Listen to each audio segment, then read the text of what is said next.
I don't think anybody's terribly happy with the healthcare system. Everybody is trapped in a system that is running counterproductive to the best interests of communities. The continued growth in family income going to healthcare expenditure, is that an economic development strategy for Indiana? Warren Buffett was saying the other day that there is no scenario in the United States where we will have actual growth. And the reason is that the healthcare delivery system, the sick care system, will crowd out every penny of it. So the question I have, which is going back to Rep. Christopher started us, is can we have the conversation of courage that the continued growth in family income going to healthcare expenditure, is that an economic development strategy for Indiana?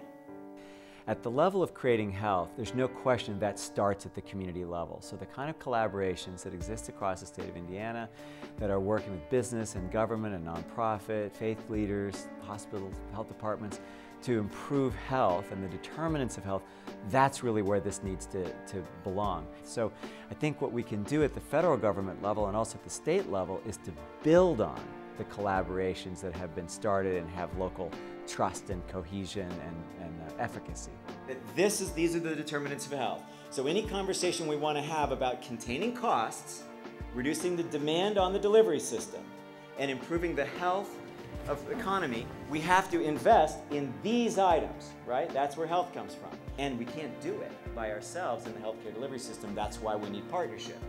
It concerns me that we're focusing our energies on ourselves as an employer, but there's our base of employees, future employees, the grade schools, the high schools, and general citizens. They're not in a good state of health. If I could walk you around the Wabash Valley, the first place I would take you is to the Children's Museum. We're looking, in terms of healthcare, as a great facility for educating young people on nutrition and exercise. All of the elementary schools bring their young people to the museum. It's just part of their curriculum.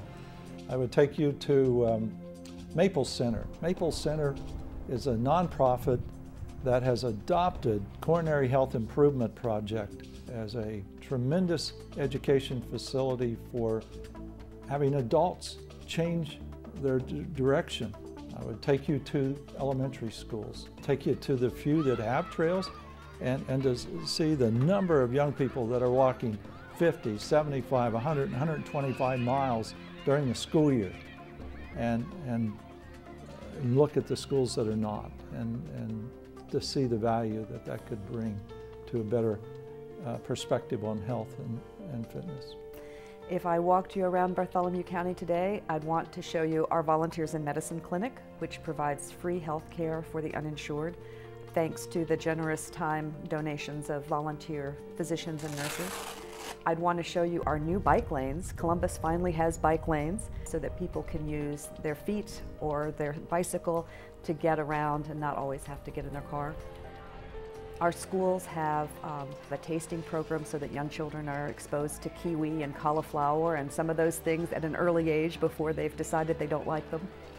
We have a measurement plan for all of those initiatives, and that measurement plan has done a lot of things for us. It has obviously given us some credibility across our community partners. We don't see a finish line, we see a changing environment, and we'll continue to make progress. But I think many of us are left with a question, which is how do we do this in our community? And I want to just read you a quote here from Don Emmerich, who's the CEO of a group called the Health Planning Council in Northeast Florida.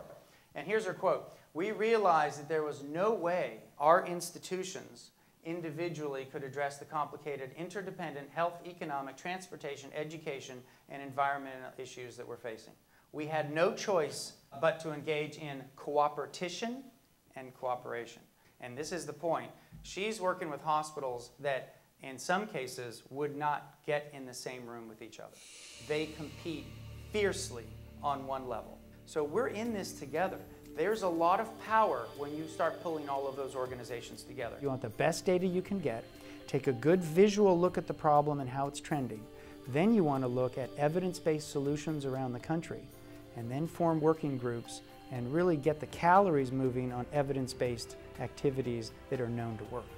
Okay, let's go online. What do these partnerships look like when you start pulling information together? And I've got 3 or 4 of these. I'm going to start with Sonoma County. This is just a county. If we look on the lower left, you can see who the participants are. I'm going to bring up a dashboard of indicators for Sonoma County. And this is something where the data is what's called secondary data. It's data that's already collected. Let's take all of it and reuse it. Let's pull it into a local platform so you can see the data, have context so you understand how you're doing on those particular metrics, so you can zoom into the areas that might be red or yellow, for example, and then, of course, figure out what you're going to do from there. Having a common data platform and a collaborative group at a regional level, it helps us assess the health of our communities, identify areas of need, in particular, identify areas of disparities, measure outcomes, benchmarking, link people in the community so they can find all those reports and maps. So all of us are doing different kinds of things in the community. It provides fantastic visibility and really obviously helps meet various regulatory standards. And I think the most important for me is, you know, we're all here, we're very well intentioned, but we spend a lot of time doing data gathering, and we really need to shift some of that over into just evidence-based action. Okay, we know a lot of our problems. Let's find out what's working around the country and let's spend our calories and start moving in that direction. We were extremely pleased that we got a very broad representation of people. We got 6 or 7 communities. We got hospitals, United Way people, community health center people, public health people, business people, local government, some foundations, and the faith community was here. And those are not everyone, but those are the major players that have to come together. And so we're hoping this is a turning point, and they're going to accelerate their activity to deal with really what is a central issue of keeping our communities sustainable and thriving. So there is an unsustainable pattern going on here, and the way to tackle it is through these collaborations. The thing that encourages me, like this meeting today, is the collaboration. People of all walks of life, business, government, nonprofit, coming together and saying, we have challenges. There is an evidence base of what works.